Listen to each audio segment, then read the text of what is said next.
sitting here with Lincoln Jay. He's one of our videographers and an occasional reporter himself. Lincoln has been roughed up by police before too, both in the city of Toronto and the city of Montreal. I regret that the pandemic has given all authorities this new tyrannical edge, this new authoritarian edge that they didn't have before. Because when you're going about the substance of rolling back someone's rights, it's not a surprise that your style matches.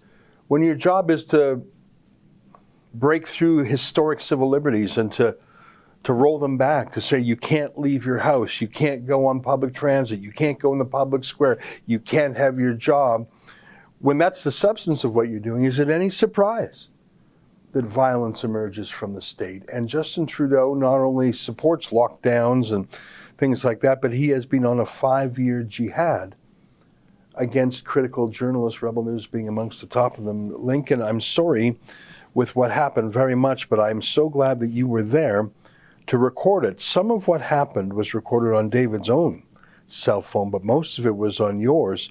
We played the video. Tell me what it was like to be there in person. It was just shocking, to be honest. The whole thing was shocking. We were standing on that exact sidewalk where the incident took place. We were standing there for a good hour. You know, Trudeau's officials were walking by us, the same people that attacked David. We saw them multiple times before this. You know, never once told us to move. Never once said anything. And let me check. You were on the sidewalk. 100% on the sidewalk, as the video shows. Yeah. You know, I was just reviewing the law. There is a special law that our courts have developed that if you are very close to a VIP, could be a foreign ambassador, foreign leader, prime minister, the police have the right to search your bag. And if you don't like it, you can leave the really close to the big shot area. Normally, if police say, what's in your bag, you say, come back with a search warrant. But if you are very close to a prime minister, the police can search your bag, but they have to ask you. If you decline, you can just move away. That's the only wrinkle about being near a VIP. It doesn't say you can attack someone, you can punch someone. And they never asked to inspect anything that David had. They didn't say, let me look in your bag. They knew he was David Menzies. All he had in his bag was a microphone. Exactly. I don't know, the whole thing just seemed targeted. I was standing right beside David. They did not touch me. Well, that's the thing. That's what's weird. I mean, David, I don't know his exact age. I think he's about 60. He's pretty fit.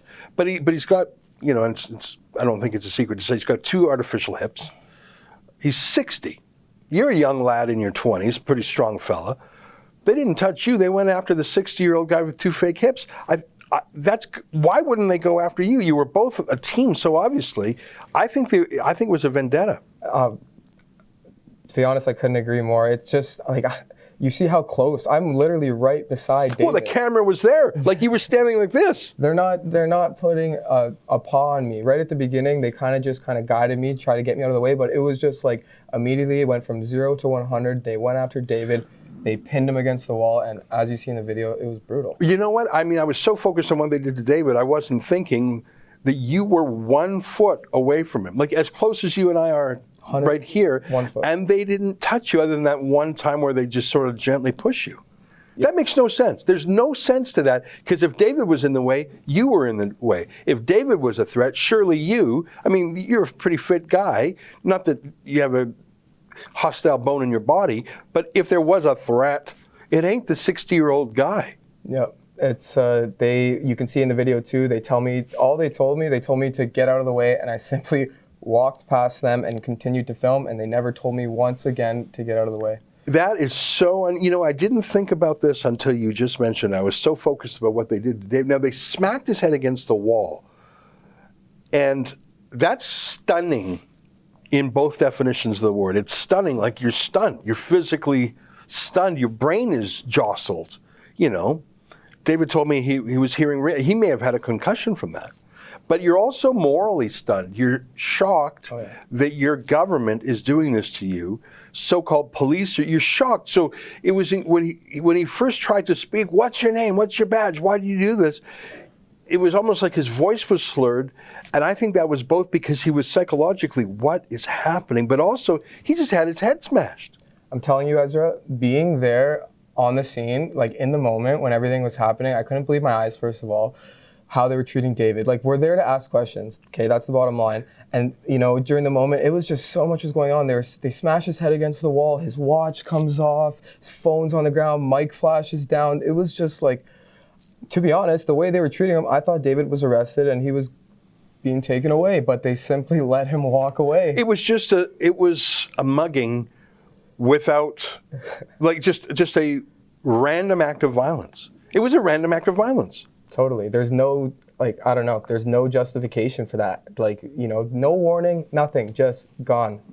I'm so mad. I'm so glad you caught it on film. David has been, you know, he's spent a few days now. I mean, he's gone to the doctor, he's taken notes. His fingers were all bloody. His head was smashed. This is crazy stuff. And yet he's still, the full gravity of things didn't really sink in. He still tried to do journalism after that. That's David. He's a trooper. But, you know, when we were giving when the police came by and everything, he was like, he had no cough the whole day, nothing. He was like he kept on coughing. He felt winded. Like, David was really knocked up from this. It was. Well, you know, I am very mad about what happened. And you've heard me say this in staff meetings before. When our people are attacked, I feel like it's I myself who've been attacked. Yeah.